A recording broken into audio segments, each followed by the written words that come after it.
Kondisi ekonomi di Indonesia sedang tidak baik-baik saja. 4,8 juta pekerja di Indonesia telah terdampak PHK dan 9,8 juta masyarakat Indonesia turun kelas dari masyarakat kelas menengah atas menjadi masyarakat kelas menengah ke bawah.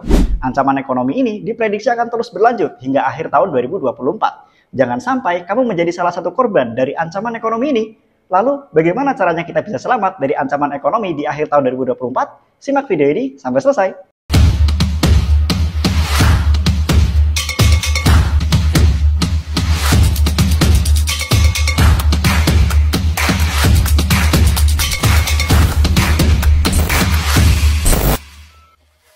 Halo teman-teman, welcome back to my YouTube channel Kemas Nazik. Buat teman-teman yang subscribe, jangan lupa untuk subscribe biar dapat insight kewirausahaan dan finansial lainnya. Akhir-akhir ini kita dihangatkan dengan isu bahwa Indonesia mengalami deflasi selama 5 bulan berturut-turut. Deflasi ini menandakan kalau daya beli masyarakat telah menurun, dan penurunan daya beli masyarakat disebabkan dengan berbagai faktor. Salah satunya adalah PHK massal yang terjadi beberapa bulan yang lalu.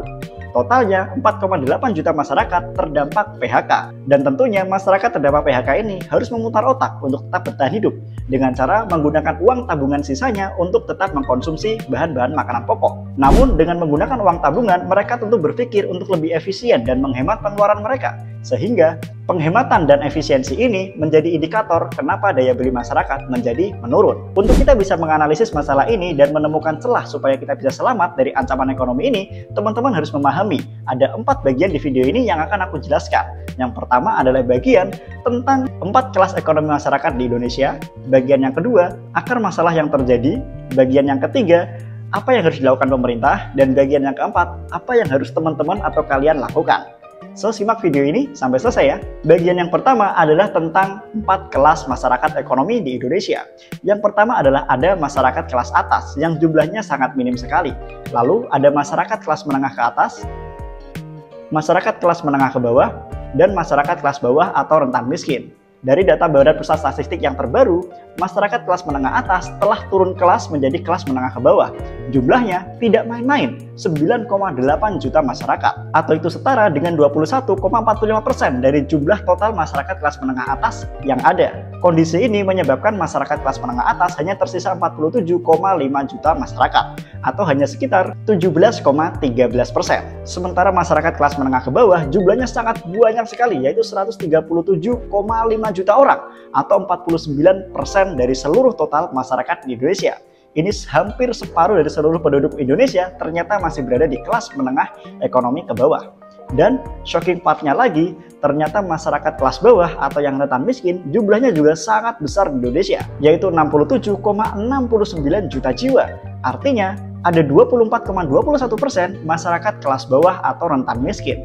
Data ini menunjukkan kalau ekonomi di Indonesia benar-benar tidak baik-baik saja. Jika kondisi ini terus berlanjut, Indonesia Emas di 2045 yang ditunjang dari sektor ekonomi bisa jadi akan tertunda atau bahkan tidak tercapai sesuai dengan rencana. Pemerintah harus menaruh fokus yang keras banget di bidang ekonomi ini. Lalu apa yang sebenarnya terjadi dan akar permasalahan ini disebabkan oleh apa? Kita bahas di bagian yang kedua. Akar permasalahan dari masalah ini adalah terjadinya pandemi di tahun 2020. Kondisi ini memaksa banyak perusahaan untuk terus beradaptasi dengan kemajuan teknologi dan merevolusi sistem produksi mereka. Ada perusahaan yang bisa beradaptasi, ternyata ada banyak perusahaan yang juga tidak dapat beradaptasi. Salah satunya adalah perusahaan Quantum dan Tupperware, di mana di kondisi ekonomi yang sedang masa pemulihan, banyak masyarakat yang lebih mengedepankan fungsionalitas barang dan jasa daripada memberi barang yang branded dengan kualitas yang sangat tinggi. Sementara brand-brand tersebut seperti Tupperware, Quantum itu adalah merek regulator dan merek plastik yang sangat berkualitas. Kualitas sekarang tidak menjadi pertimbangan daripada konsumen, karena sekarang fungsionalitas adalah pertimbangan yang sangat penting di era efisiensi dan penghematan daya beli masyarakat. Nah, perusahaan-perusahaan yang tidak bertahan dengan kondisi adaptasi ekonomi di era sekarang tentunya harus mengefisiensikan tenaga kerja atau bahkan mem-PHK mayoritas tenaga kerja mereka. Hal ini menyebabkan tingkat PHK sangat masif dan sangat tinggi beberapa bulan yang lalu, sehingga menyebabkan masyarakat harus tetap bertahan hidup dengan bekerja sebagai pekerja informal. Banyak masyarakat terdampak PHK kemudian beralih dengan pekerjaan informal.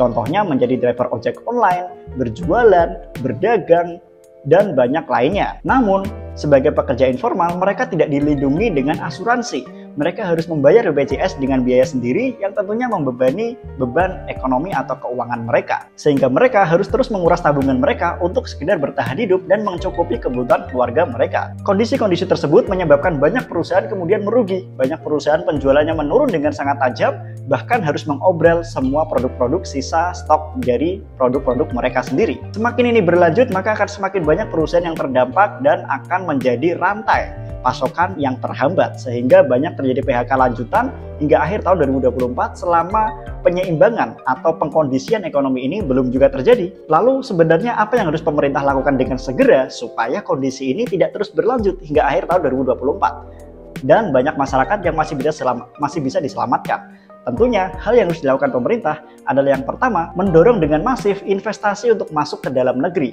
Investasi yang dimaksud adalah investasi yang membuka lapangan pekerjaan selebar-lebarnya untuk masyarakat Indonesia, terutama masyarakat yang terdampak PHK.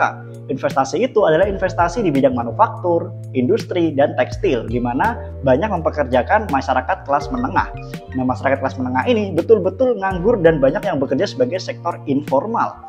Dan ada yang pekerja ojek online lah, ada yang berdagang, ada yang membuat karya dari produk digital dan sebagainya, namun pendapatannya tentu tidak pasti dan banyak yang mepet-mepet pendapatannya dengan kebutuhan mereka. Sangat dibutuhkan pekerjaan formal di bidang manufaktur atau bidang industri lainnya, sehingga punya kepastian, punya jaminan, dan punya asuransi. Langkah yang kedua adalah memangkas pengeluaran masyarakat atau beban-beban masyarakat seperti pajak, asuransi, iuran-iuran lainnya itu harus segera dipangkas atau dikurangi atau setidaknya dihilangkan untuk mengkondisikan masyarakat kelas menengah supaya mereka dapat meringankan sedikit beban mereka lah. Karena mereka banyak sekali memakan tabungan mereka, berhemat-hemat, mengefisiensikan, dan kalau harus ditambah banyak beban lainnya seperti penghapusan bahan bakar subsidi, membayar iuran, asuransi, dan pajak, tentunya mereka akan sangat keberatan dengan kondisi-kondisi itu. Pemerintah harus hadir dengan mengurangi beban-beban mereka. Ketiga yang bisa dilakukan pemerintah adalah dengan memberikan bantuan sosial bagi masyarakat-masyarakat kelas menengah, karena selama ini bantuan sosial hanya diberikan kepada masyarakat kelas bawah dan rentan. Ternyata masyarakat kelas menengah juga perlu bantuan karena mereka selama ini hidup dengan sangat kepepet. Karena mereka selalu memakan tabungan mereka. Kalau mereka nggak dikasih bantuan sosial, maka lama-kelamaan atau dalam waktu dekat mereka akan turun juga menjadi masyarakat kelas bawah. Ketika masyarakat kelas bawah tidak bisa naik menjadi masyarakat kelas menengah ke atas, sedangkan masyarakat kelas menengah ke atas turun menjadi kelas bawah, maka akan semakin membebani pemerintah dan ekonomi di Indonesia. Lalu kalau pemerintah belum juga bertindak dengan 3 cara tersebut, apa yang harus kita sendiri lakukan supaya kita bisa selamat dari ancaman ini? Yang pertama, teman-teman yang terdapat PHK harus segera mengganti sumber income-nya.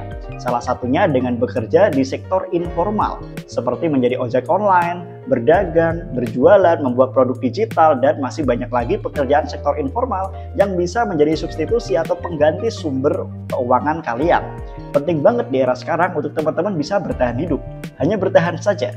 Kalau bisa mendapatkan tambahan itu syukur sekali ya. Langkah yang kedua adalah teman-teman perlu berhemat dan mencari barang atau jasa berdasarkan fungsionalitasnya. Jangan sampai teman-teman terjebak kepada barang-barang branded dan bermerek mahal karena sekedar gengsi. Karena di era sekarang gengsi akan sangat menghancurkan. Teman-teman harus betul-betul dengan uang tabungan teman-teman atau uang dari sumber income hasil substitusi atau pekerjaan informal, teman-teman harus menghemat-hemat dan mencari barang berdasarkan fungsinya saja. Kalau itu barang sudah fungsi, nggak perlu harga yang mahal, nggak perlu yang branded, yang penting fungsinya ada. Langkah yang ketiga yang harus teman-teman lakukan adalah berpikir kreatif dan inovatif untuk menciptakan peluang atau mendapatkan peluang. Karena dalam setiap krisis atau setiap masalah ekonomi itu selalu ada peluang. Contohnya di era pekerja informal seperti ini, teman-teman bisa bekerja dengan membuat produk digital, di mana masyarakat ingin meningkatkan added value diri mereka, meningkatkan kualitas, standar, dan kompetensi mereka. Yang dibutuhkan adalah produk digital di pengembangan kompetensi mereka. Seperti kalau teman-teman terdapat PHK, teman-teman adalah seorang pekerja yang tadinya bekerja sebagai tenaga kelistrikan. Teman-teman bisa sharing tuh bagaimana teman-teman menjadi profesional di bidang tenaga listrik dan menciptakan produk digital supaya banyak orang-orang bisa belajar dari teman-teman. Itu adalah peluang di era sekarang, di era di mana orang-orang sedang terdapat PHK dan berusaha untuk meningkatkan kompetensi mereka. Atau teman-teman juga bisa mulai berjualan online atau kemudian berdagang di masyarakat, itu bisa banget supaya teman-teman bisa bertahan hidup atau bertahan mendapatkan pemasukan, bisa besar, bisa kecil, bisa sedang di masa ekonomi yang sedang sulit seperti ini. Banyak orang-orang sekarang berusaha untuk berjualan, jualan online, membuat produk digital karena mereka adalah korban dari PHK perusahaan. Nah, itu semua adalah 4 tahapan atau bagian supaya teman-teman bisa memahami bahwa kondisi ini tetap ada peluang untuk teman-teman bisa selamat dari kondisi ekonomi yang sedang sulit di Indonesia. Nah, teman-teman harus bisa memahami dari dasar hingga prakteknya ke depan. Dari bab 1, bagian 1, bagian 2, hingga bagian yang keempat. Semoga video ini bermanfaat dan kita semua bisa selamat dari ancaman ekonomi ini. Gue Mas Tagustiari, bye-bye.